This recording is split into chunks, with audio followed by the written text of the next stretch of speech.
Good morning, Jackson, Madison County, rural West Tennessee.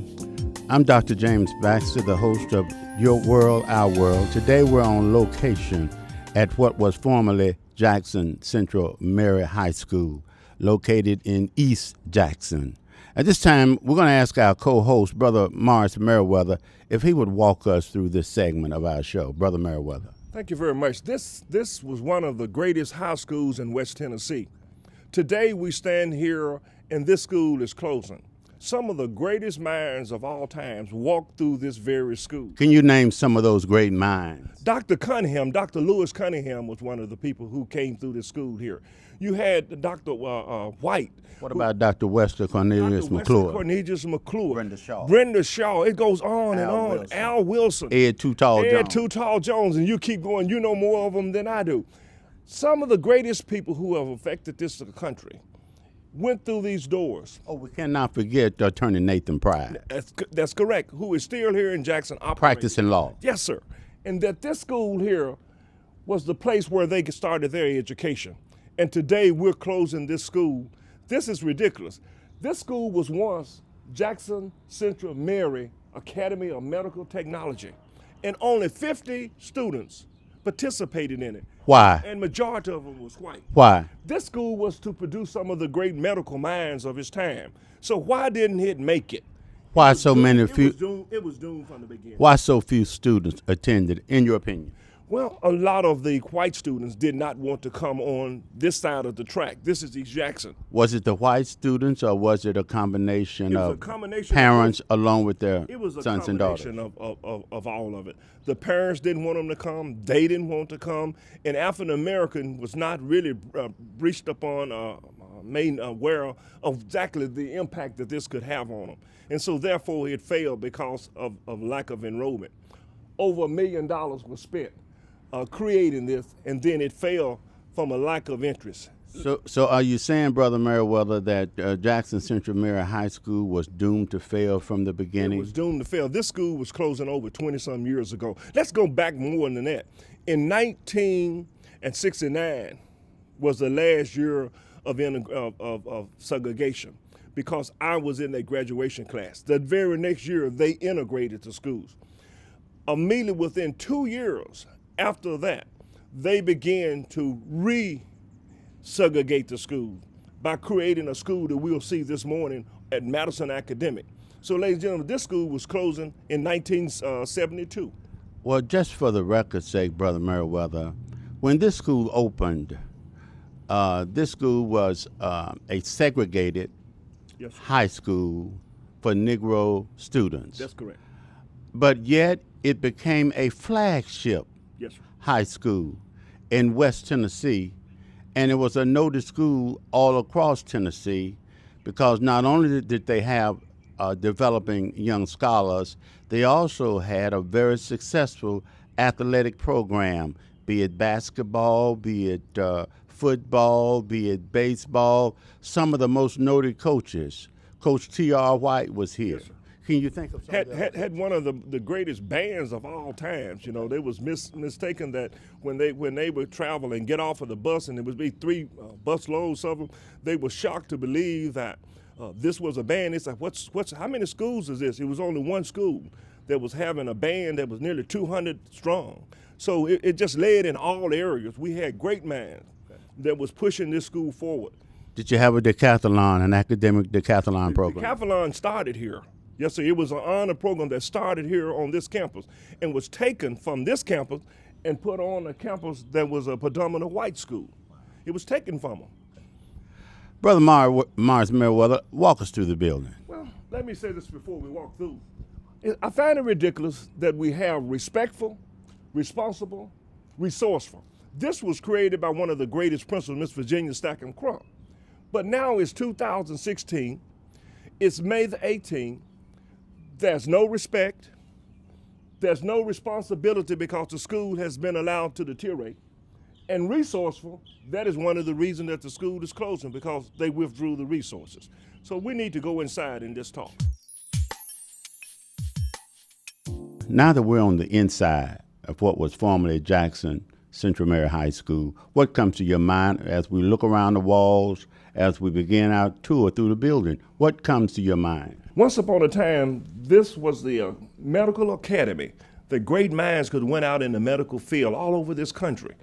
And it closed because of the fact that the adults could not enroll students in this school because parents and students didn't want to come here because it was on the wrong side of the track. We had over 1,400 students once upon a time in this great school. 800 students was bussed out of this school purposely so that they could close the school. They were successful. Look around. Ladies and gentlemen, we're moving to another location that is not going to ever be a school again. They'll be dispersed all over this city. That's hurtful and ridiculous. We'll be right back after these messages. I'm Dr. James Baxter, host of Gospel on the Move, and certainly our special edition talk show, Our World, Your World. We will be making our debut on Channel 192, known as Bounce TV.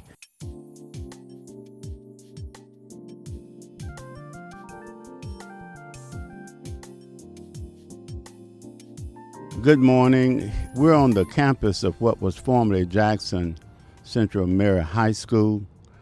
Our guest today is Brother Morris Merriweather. Good morning, Brother Merriweather. Good morning. We're thankful to have you with us today as we do this expose on what was formerly Jackson Central Mary High School.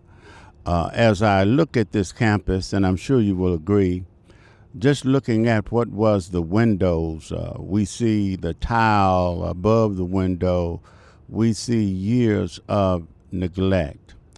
I remember, Brother Merriweather, when I ran for mayor of the city of Jackson, I vowed to the people, especially those in East Jackson, that when I became mayor of the city, no community would be left behind.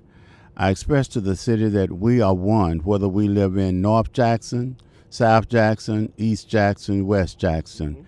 And looking at formerly Jackson Central Mary High School, it's evident to me that the people of East Jackson have been left behind. Absolutely left behind.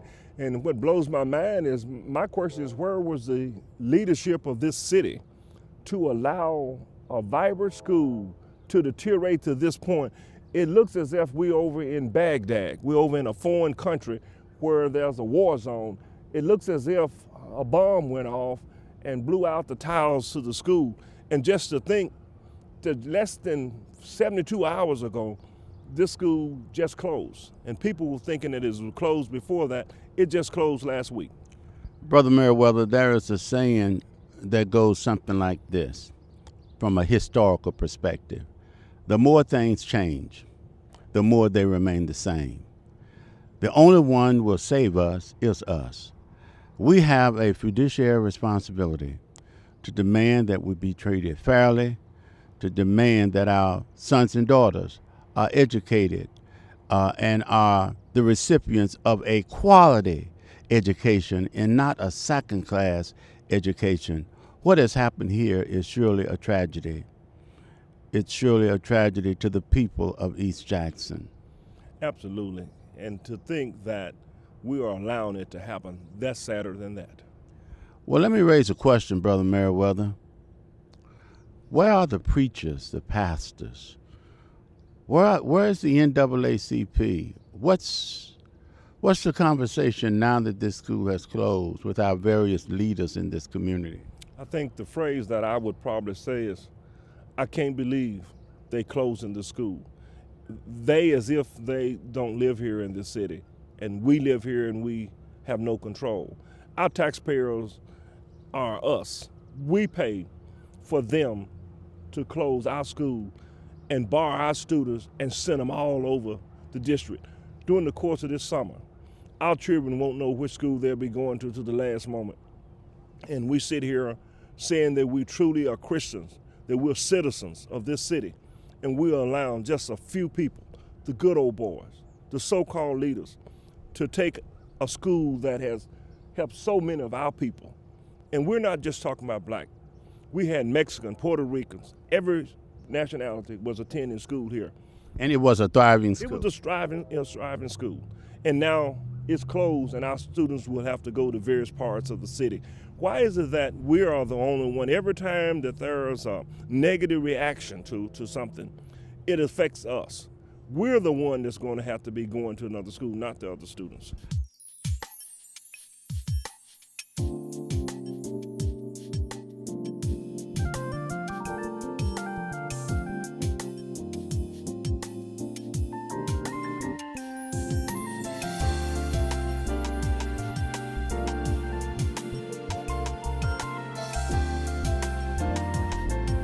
Brother Meriwether, I recall working here as a history teacher. Students would gather here. They would sit along this walkway. This whole plaza area was filled with our students, black, white, some Hispanics.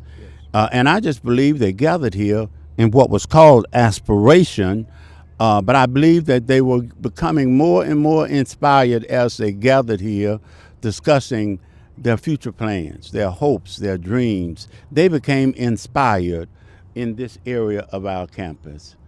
But those days are now in the past, and this school has formally closed as of Friday, May the 18th, 2016. It's a tragedy to this community. Absolutely, you know, and to think about that, we had teachers back then that really cared, administrators who actually wanted to make sure that every student learned, parents who wanted to make sure that their child had a better quality of life. But then as time went on, it deteriorated, it began to fade, and it was expedited by people who really didn't care for all students to make sure that all students got a quality education. Shortly, we'll be going over to Madison Academic, which is nothing but a private school inside a public school paid for by taxpayers' dollars. And we will see the remarkable difference in a campus that's been neglected and one that's been preserved.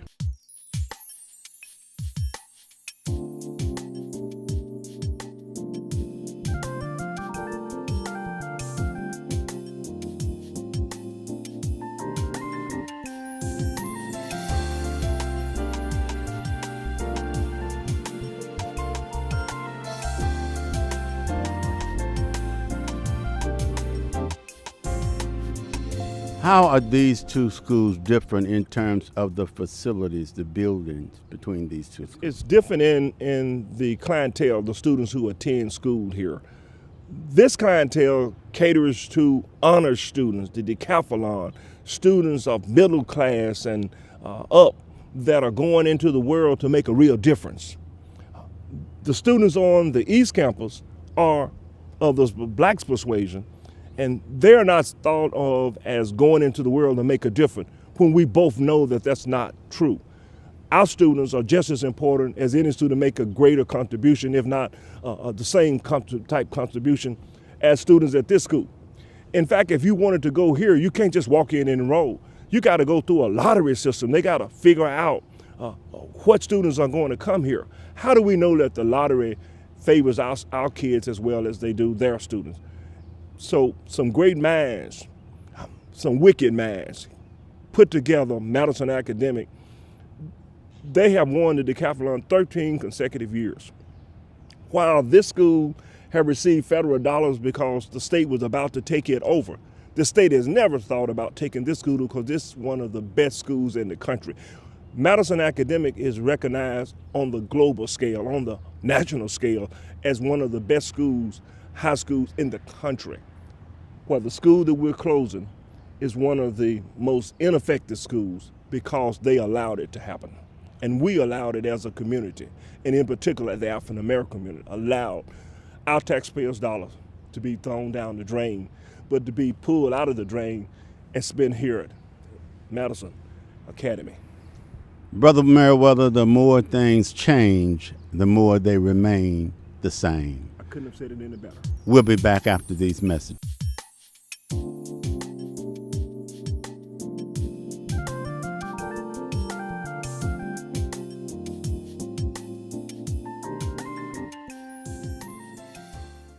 Good morning. Welcome back to Our World, Your World. Our World, Your World can be seen every Saturday and Sunday mornings. On Saturdays from 8 a.m. to 9 a.m. On Sunday mornings, 8 a.m. to 9 a.m. So tune in and continue to watch us every Sunday morning, every Saturday morning. Our special guest today, co-host, is Brother Morris Merriweather. Brother Merriweather, where do we go from here? Well, before moving on any further, let's talk about what is behind me. Okay. What is, you see workers working, they are making preparation for this fall to open up the Early College High School. To give you a little history on that, the Early College High School, as we talked before it moves here, was at Northside this school year, the 2015-2016. And it was under the auspices of the principal, which is Mr. Bridgman, one of the best principals that the world has ever been able to have. And so we're taking the Early College High School from an African-American principal, distinguishing principal of a high school, and we're going to move it over here behind me for the 2016-2017 school year. We will not have a principal when it comes here. We will have a coordinator. My question is, why is it that it's unheard of to have a high school not have a principal, but we're going to have a coordinator? Now, let's dig a little bit deeper. Okay. We're going from an African-American principal of an early college high school to a coordinator who's going to be Caucasian in the middle of an African-American community. If the Madison Medical Academy didn't flourish right across the street, but yet who in their right mind would move 300 feet and have a college, early college high school, change the principles and make it white to black? We're still having racial problems here in Madison County.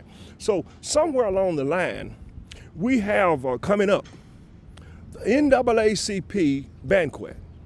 This is where we celebrate. You're speaking of the Freedom Fund banquet. Freedom Fund banquet, that's it. For National Organization for the Advancement of Colored People. We're not advancing here in this city, but yet we have the co-host, the mayor of this city, who are elected primarily by the black by vote. the African-American community. And he will be co-hosting along with my good friend, Dr. Melvin Wright. And my question is, what are we celebrating? We know where we came from, we know where we are, and we know where we need to go. But why at this critical point, this year of the Freedom Fund banquet, what are we gonna do celebrating the closing of an African-American school that made a difference in this state and in this world? I would like to know what we're going to celebrate. Now, Brother Merriweather, just for clarification, the majority of the students in Jackson-Madison County schools are African-American. Yes, 65%. And then the majority of the teachers and school administrators are Caucasians. Okay, all right, yeah. Very good. Yeah, okay. That's where we are now. We have a system, majority of the students who are African-American ran by a community that's not African-American, and the African-American community is asleep, but we're going to wake up and have a Freedom Fund banquet shortly. Now, Brother Merriweather, in the administrative or when it gets to the black or African-American teachers and principals, are there very many African-American male administrators in this school? No, sir. In fact, at our Board of Education, we only have one African-American administrator on board in the central office, and he is director of special ed. He's not in a position that would affect the direction that the 65% of the population of the school system will be headed to. Brother Merriweather, before we close our show today, let's focus on the broken promises made to Jackson-Madison County, Jackson Central Mary High School. Let's talk about the broken promises. The Board of Education and its leadership promised the African-American community, particularly JCM community, that they were going to build a new high school. I believe that when that promise was made, it was never made to be kept. Because what happened, they said, we're going to build it not far from here on Canalco Drive. Those who may not know where Canalco Drive is, it's about 5 minutes from here, 5 miles. Canalco Drive is where the old Consolidated Aluminum plant was. And in that ground was a lot of chemicals. And they was going to erect this high school for the African American community on a ground that was filled with chemicals. And it was at that point that once they tested the ground, they said, we can't build it here. And then they says, well, we tried. And after that, it simply died. And so they never did build that high school. They never did keep that promise. So why would this community believe that the same players and similar players, they just changed players, would treat us right and make sure we get an adequate education? So what has happened? They are busing our children. They're deciding that over the summer, busing our children to the other 4 high schools. They're not busing them to Madison Academic because you can't get in there because you got to have a voucher system to get in there. So ladies and gentlemen, we got the short end of the stick. And our community, Sundays to come, will be in church praising God. It's not what you do in the church, it's what you do when the benediction happens. The benediction, God wants you to go out and serve. My question is, who are we serving? Very few of us are serving God. The rest of us, there are only 2 gods. One is the devil, one is God. Those who are not serving God has to be serving the devil. So what are we doing? Now we get to see what purgatory look like. And that's where we've been today. We've been to purgatory. The clock on the wall is now letting us know, Brother Meriwether, that it is time for us to go. But we ask that you tune in on next Saturday, channel 193, for Gospel on the Move and Your World, Our World from 8 a.m. to 9 a.m. And then on Sunday morning, Bounce Television, channel 192, for Our World, Your World, 8 a.m., 9 a.m. Sunday mornings. Brother Meriwether, we're going to let you close out our show today. We're going to let you speak to the people of Jackson, Madison, rural West Tennessee, especially those that live in East Jackson. Speak to all of our leaders, the pastors, the preachers of the NAACP. At this time, Brother Meriwether, have your way. Ladies and gentlemen, as I like to say, we brought you here to close the show out here because as I look around behind me and look at the decay of this building, it looks like a bomb went off. I think a bomb has went off and innocent children are unable to get a quality education. I look at the building here to my right, it says health building. This is really a hazard to the health of our children. I see portables that are in the process of being moved. Them portables are over 30-some years old. They're being moved to other schools. And we allowed the establishment to close 5 schools, and no one is saying anything. And then I've been able to look at the workers, and the workers on the campus are companies that are friends of board members and friends of leaders of this community who is making mega bucks on the backs of closing a predominantly black school, an outstanding school. I look at the grounds and no other ground look like this. We can go to Southside and Liberty and the other high schools and nothing looks like this. So I like to close out by saying it's a shame. My fellow friends, and why did we allow this to happen? You're paying for this. These are our so-called leaders. These are so-called religious community that have allowed in the broad open daylight to close a vibrant school and move it, and then even change who are heading up the school and give it to the Caucasian community and then expect it to live. Mark my word, my friends, this early college high school that we're spending nearly $1 million, it will not be around in the next 24 months. Students are not going to come no more to this early college high school than they did for the medical. But watch the enrollment increase because they took it south. It's a shame that over in East Jackson that we allowed this to happen. Reverend, it's been my pleasure bringing this information to the community. But you say our world, your world. This is their world and not our world. And it just saddens me to see this happen in my hometown. Brother Meriwether, do you know whether or not any minority contractors like Thomas Brothers, other minority contractors, will they get any of this? No, sir. I'm not aware of not one African-American contractor that's allowed to do this work. and we are sitting here allowing our tax dollars to be further spent. I look at the moving company. There's not a minority moving company that's on this campus moving this. And we have supplies and equipment being moved this summer from everywhere.